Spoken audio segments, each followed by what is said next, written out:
그러니까 율곡 선생도 바로 행거 선생 주역을 봤기 때문에 거기에서 한 걸 기록에 남겼는데 선생님께서도 그걸 보시고서 이제 뜻을 가지고서 연마하시다가 한 30년 뒤에 세상에 나오셔가지고 지금까지 활동하고 계십니다.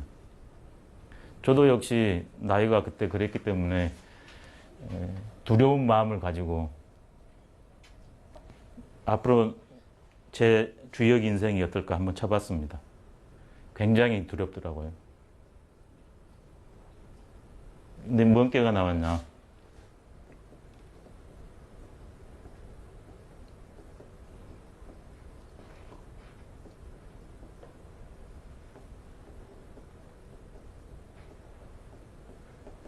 지산 겸계라고요. 예, 위에는 팔곤지, 밑에는 칠간산. 이 이질적인 만남을 보고 겸이라고 명명했습니다. 겸. 근데 땅 위에 원래는 산이 있습니다. 땅의 에너지가 돌출되면 솟아서 산이 되는 거거든요. 근데 땅 위에 있어야 될 게 땅 밑에 있어요. 그러니까 현실적으로는 이렇게 있을 수가 없는 거죠. 상징 체계니까 이렇게 음으로 텅 비어있는 무지하고 암도 약하고 없고 무능, 실천력도 없고 능력이 없는 사람들 밑에서 이 잘난 존재가 산처럼 뛰어난 존재가 밑에서 그것도 한가운데에서 이 존재들을 다 자기가 떠받쳐 주고 있는 것이 바로 지산겸계입니다. 그래가지고 음은 어두운 것, 양은 밝은 거거든요. 이 어둠의 세상을 밝은 세상으로 바꾸는 것이 지산겸계예요. 상징체계이기 때문에 음과 양을 다양하게 변조할 수 있습니다. 그래서 처음에는 요 사이에 있으니까 얼마나 힘들겠어요. 근데 이게 다 이렇게 퍼져요. 이렇게. 그래서 주역에서 제일 좋은 괴가 뭔가? 안 좋은 말이 없는 유일한 괴가 지산겸계입니다. 다른 괴는 아무리 좋아도 어떤 효에 꼭 하나 안 좋은 효가 들어가요. 효사가. 근데 유일하게 안 좋은 얘기가 단 하나 없는 게 겸이에요. 그래서 우리가 생각하는 경과 주역에서 말하는 겸이 달라요. 주역에서는 이랬습니다. 하늘도 땅도 귀신도 사람도 겸은 좋아하고 꽉 차고 교만하고 함부로 한 건 싫어한다고. 온 존재의 보편적인 길이 겸이라고 했거든요. 겸은 뭐냐면 과불급이 있는 것을 조율해 주는 게 겸입니다. 치우친 것을 알맞게 균형을 잡아주는 게 겸이에요. 그러면서도 자기는 어떻게 됩니까? 자리로 하면 상자리, 하자리. 상자리 있잖아요. 여기에 간약은 이런 말이 있거든요. 군자 유정인이 길하니라. 군자가 고생하다가 처음은 없지만 마침이 있다. 유종지밀을 거둔다. 길하다. 상활. 군자 유종은 만민의 복이라. 상이라는 것은 효사를 보고서 또 다른 분이 풀어 설명했거든요. 군자가 유종지밀을 거둔다는 건 뭐냐? 만민이. 이게 만민입니다. 마음으로 따른다. 그런 말이 나와 있거든요. 그런 측면에 봤을 때 제가 이런 이제 겸의 능력은 갖추지는 않았는데 현실적으로 제 상황 활동으로는 이게 맞는 것 같아요. 능력은 겸이 아닌데 활동 근거는 활동하는 장소는 여가 맞는 것 같아요. 왜냐하면 이쪽으로 가려면 대학 같은 데 가야 되거든요. 근데 여기는 일반 요런 장소거든요. 그래서 주역이라는 게 이 점의 성격도 분명히 있다. 근데 점은 신비한 게 아니라 문제풀이다. 점 얘기도 나중에 하겠습니다. 오늘 할 게 주역의 핵심 원리입니다. 주역의 원리가 있는데 그 중에서도 제일 중요한 원리, 핵심 원리입니다. 지금까지 약 3가지로 접근합니다. 핵심 원리를요. 지금 우리나라에서 제일 많이 접근하는 핵심 원리는 하도 낙서라는 거 있습니다. 그 다음에 선천팔계, 후천팔계라는 게 있습니다. 이걸 줄여서 도서역이라고 그래요. 하도의 도와 낙서의 서를 줄이고 선천팔계, 후천팔계, 64개 원방도, 궤변도 이런 것들을 이런 상징, 도형을 통해서 설명하는 것을 도서역이라고 하거든요. 근데 그게 어떤 분들은 그럽니다. 주역의 출발은 하도 낙서에서 나왔다. 그래서 하도 낙서를 모르면 주역을 모른다. 이건 주역 철학사를 몰라서 그럽니다. 도서역은 11세기에 나온 겁니다. 소광절이라는 분에 의해서.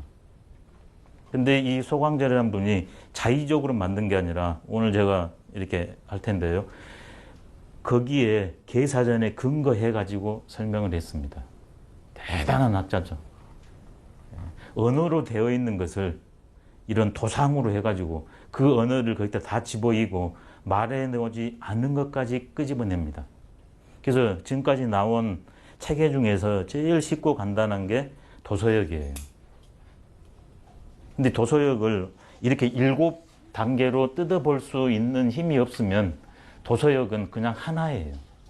이 7가지 중에서. 그래서 지금은 주역을 크게 접근하기 때문에 나중에 제가 오늘 주역의 핵심 원리도 있고 조금 더 구체적으로 가면 주역과 음양오행의 관계에 대해서 논하는데 그때도 음양오행까지는 논하는데 하도 낙서나 선천팔계나 호천팔계 64개 원방도, 8개 차소도 이런 면에서는 논하지 않습니다. 그건 나중에 따로 하도록 하겠습니다. 그 다음에는 그래서 이것들은 아주 소수에서 소수로 왔습니다. 그러다가 대산 선생님께서 대산 김석진 선생님이라고요.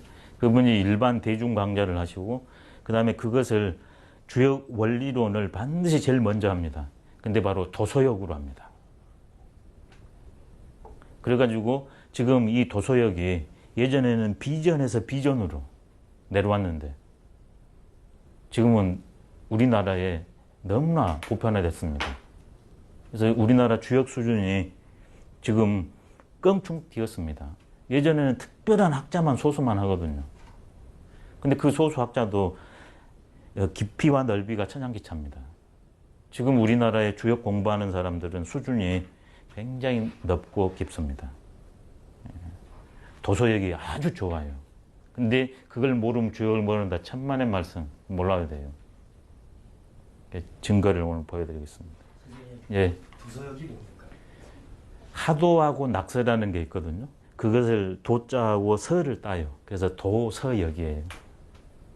이게 이제 근원에 가면 아주 옛날까지 올라가거든요. 서경에 보냐 그러면 그 황제의 가장 귀한 걸로 하도 낙서라는 게 나와요. 근데 어떤 모습인지를 몰라요. 또 논어에 보냐 그러면 공자가 이런 말씀을 합니다. 야, 이제 요즘에 주공이 꿈에 나타나지 않은가 보니 나는 이제 쇠했나 보구나. 이렇게 자기 한탄과 고백을 하시거든요. 그러면서 또 이제는 자연 현상을 가지고 또 자기를 빗댑니다. 예전에 훌륭한 이들이 나오시고 천하가 태평하려냐 그러면 외부 현상이 일어났는데 그래서 황하에서 하도가 나오고 용마가 그림을 짊어지고 나오고 낙수에서 아주 신비한 거북이가 또 나와가지고 성인들이 그걸 보고서 세상의 이치를 깨쳐서 세상을 평화롭게 했는데 그런 것도 안 나오고 또 평화시에 나온다는 붕왕도 안 나오니까 아 나는 가망이 없나 보다. 나는 그만인가 보다.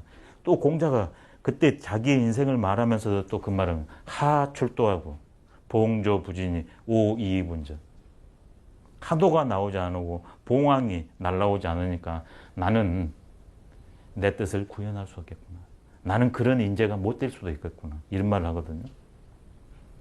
근데 지금 우리 주역 원리론에서 보는 그런 식의 하도 모양은 없어요. 근데 천년대에 와서 소광절이라는 분이 계사전에 근거해가지고 그것을 그려내는데 정말 멋집니다. 이루 말할 수가 없어요. 근데 이분은 왜 가능했냐? 철저히 계사전을 읽었거든요. 제가 오늘 그렇게 이 7개를 읽어내도록 하겠습니다. 그럼 주역이 전체로 보이고 하드낙서도 아주 요긴하고 쉽습니다. 제일 좋은 것은 뭐냐? 하도낙서나 주역에 대한 이해가 아니라 나와 세상에 대한 이해가 쉬워요. 그 다음에는 의리역을 중심으로 하는 분들은 왕필이 해놓은 그 주역 관점, 그 다음에 중정응비론, 초상무이설 이런 걸 가지고 설명합니다. 그래서 괴효사의 접근은 쉬워요. 근데 주역 전체에 대해서 통관하는 주제가 원리를 잡기 어려워요. 이번에는 또다시 그 위로 올라가냐 그러면 한대 상수역이 있습니다. 이게 이해하기가 어려우니까 10간 12지지, 납갑 이런 걸 붙여가지고 어떤 문제가 있으면 점을 쳐서 구체적으로 사태를 읽어내는 그런 장점은 있어요. 근데 주역의 계사전에서 보여준 원리론하고 좀 벗어날 분들은 주역 괴효사 해석을 못해. 그래서 아예 6교점 가버린다. 그러면 주역 괴효사 쓰지 않아요. 그러면 이런 것들이 어디서 나왔을까? 저는 계사전에서 나왔다고 생각합니다. 더 넓히면 십익전에서 나왔다고 생각합니다. 이게 역경이 있었다면 그 역경의 원리와 적용, 그 다음에 내가 어떻게 그런 존재가 돼서 살까? 이게 십익전입니다. 그리고 그 십익전 중에서 이걸 가장 압축적으로 설명한 게 계사전입니다. 그래서 계사전을 요즘 말로 하면 주역, 개론과 응용, 실천 이렇게 하면 좋을 것 같습니다. 여기에 이렇게 한 사태를 7개로 볼 수 있는 언표들이 나옵니다. 그래서 제가 상수, 이기, 시, 심, 점이라는 7가지 접근법을 한번 정리를 해봤습니다. 그리고 이게 순서가 왜 이랬냐. 일단은 눈에 보여야 되잖아요. 그래서 상을 했고요.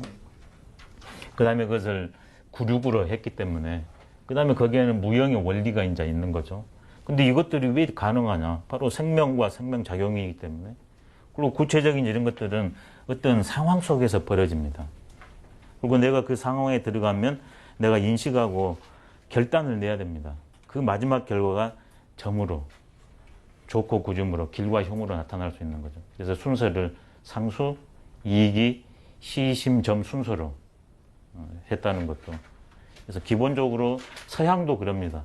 어떤 분은 상으로 진리를 접근해서 설명한 분이 계시고 어떤 분들은 이런 식으로 접근한 분들이 있어요. 근데 큰 학자일수록 이게 다 종합되어 있습니다.